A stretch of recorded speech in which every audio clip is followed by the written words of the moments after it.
আজ আমরা আলোচনা করব গবেষণা প্রকল্পের অর্থ নিয়ে।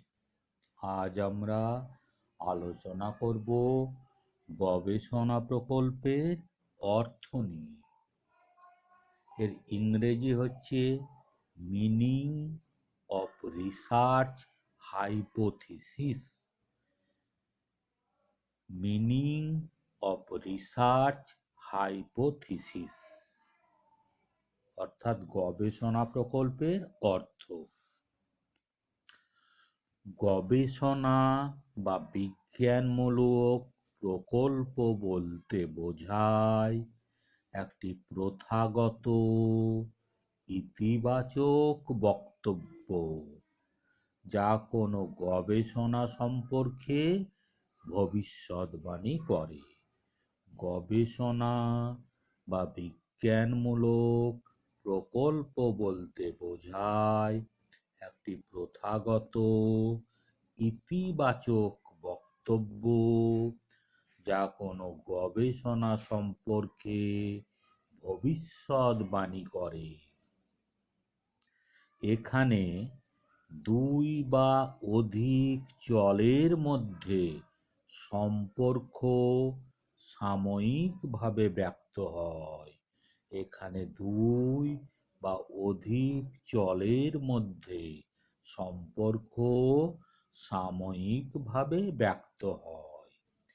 প্রকল্পগুলিকে পরীক্ষা করার জন্য চলকগুলির কার্যকারণ ব্যাখ্যা করা প্রয়োজন। প্রকল্পগুলিকে পরীক্ষা করার জন্য চলকগুলির কার্যকারণ ব্যাখ্যা করা প্রয়োজন। এর অর্থ হল চলকগুলিকে পরিমাপের জন্য গবেষক কী প্রক্রিয়া ব্যবহার করবেন বা কী পরীক্ষা গ্রহণ করবেন তা নির্দিষ্ট করা।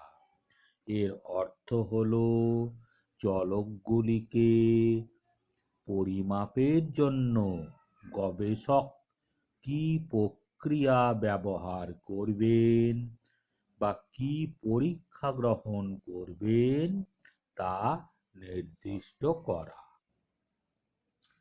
হাইপোথিসিস বা প্রকল্প অনুসন্ধানকে বা গবেষণাকে নির্দিষ্ট লক্ষ্যের দিকে এগিয়ে নিয়ে যায়।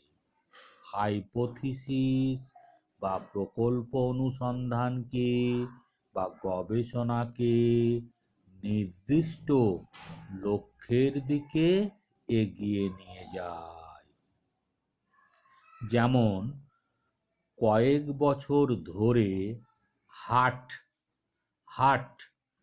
এর রোগীর সঙ্গে ধূমপানের সম্পর্ক আছে এরকম একটি ধারণা গঠিত হয়েছে।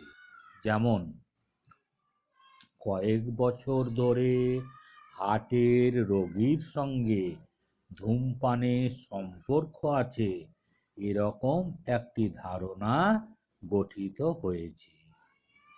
এই ধারণার ভিত্তিতে ধূমপায়ী এবং অধূমপায়ীদের মধ্যে হার্টের রোগীদের সংখ্যার ওপর অনেক পরীক্ষা করা হয়।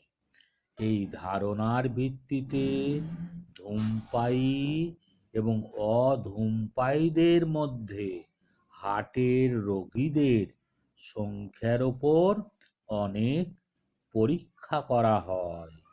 এই পরীক্ষাগুলির ফল বিচার করে চিকিৎসকগণ সিদ্ধান্ত গ্রহণ করেন যে ধূমপানের সঙ্গে হার্টের রোগের একটি ধনাত্মক সম্পর্ক আছে। এই পরীক্ষাগুলির ফল বিচার করে চিকিৎসকগণ সিদ্ধান্ত করেন যে ধূমপানের সঙ্গে হার্টের রোগীর একটি ধনাত্মক সম্পর্ক আছে। পূর্বে যে হার্টের রোগের সঙ্গে ধূমপানের সম্পর্ক আছে এ ধারণা ছিল, তাকেই হাইপোথিসিস বলে। পূর্বে যে হার্টের রোগের সঙ্গে ধূমপানের সম্পর্ক আছে এ ধারণা ছিল, তাকেই হাইপোথিসিস বলে। আবার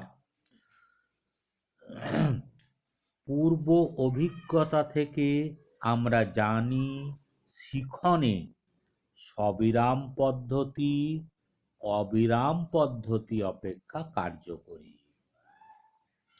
পূর্ব অভিজ্ঞতা থেকে আমরা জানি শিখনে সবিরাম পদ্ধতি অবিরাম পদ্ধতি অপেক্ষা কার্যকরী। এই প্রকল্প গ্রহণযোগ্য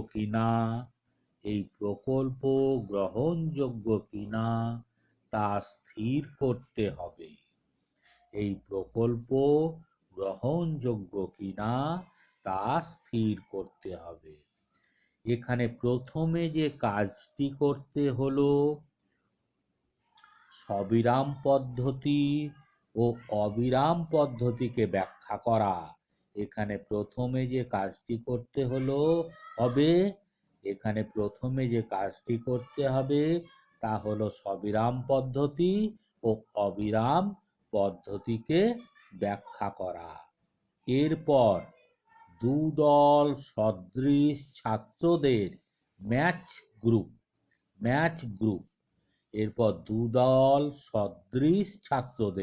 ম্যাচ গ্রুপ নির্বাচন করা হয়। এরপর দুদল সদৃশ ছাত্রদের ম্যাচ গ্রুপ নির্বাচন করা হয়। একদল ছাত্রকে সবিরাম পদ্ধতিতে শিখন দেওয়া হয়, একদল ছাত্রকে সবিরাম পদ্ধতিতে শিখতে দেওয়া হয়, একদল ছাত্রকে সবিরাম পদ্ধতিতে শিখতে দেওয়া হয়, অপর দল ছাত্রদের অবিরাম পদ্ধতি ব্যবহার করতে বলা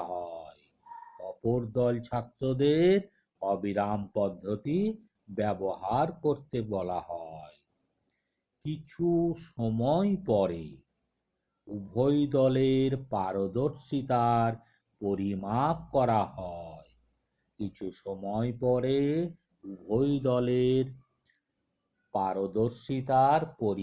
করা হয়। যদি দেখা যায় সবিরাম পদ্ধতি অবলম্বন করা ছাত্রদল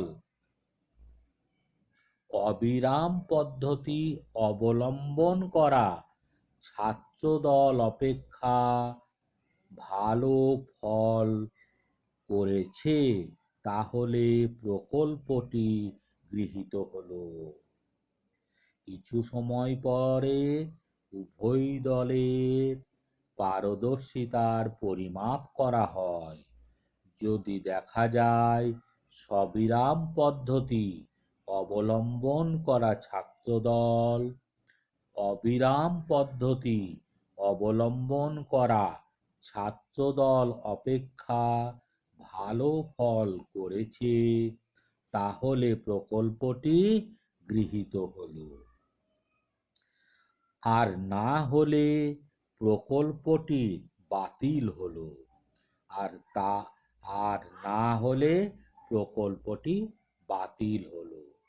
এই ধরনের প্রকল্পকে গবেষণা প্রকল্প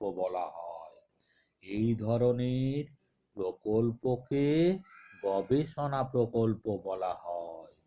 অর্থাৎ যে প্রকল্প সম্পর্কে আগে কিছু পরীক্ষা নিরীক্ষা হয়েছে তাকে ভিত্তি করে পরীক্ষার সাহায্যে প্রকল্প গ্রহণ করা না বাতিল করা হয়, তাকেই গবেষণা প্রকল্প বলে। অর্থাৎ যে প্রকল্প সম্পর্কে আগে কিছু পরীক্ষা নিরীক্ষা হয়েছে তাকে ভিত্তি করে পরীক্ষার সাহায্যে প্রকল্প গ্রহণ করা বা বাতিল করা হয় তাকেই গবেষণা প্রকল্প বলে। তাকেই গবেষণা প্রকল্প বলে। এটাই হলো গবেষণা প্রকল্পের অর্থ, অর্থাৎ মিনিং অফ রিসার্চ হাইপোথিসিস।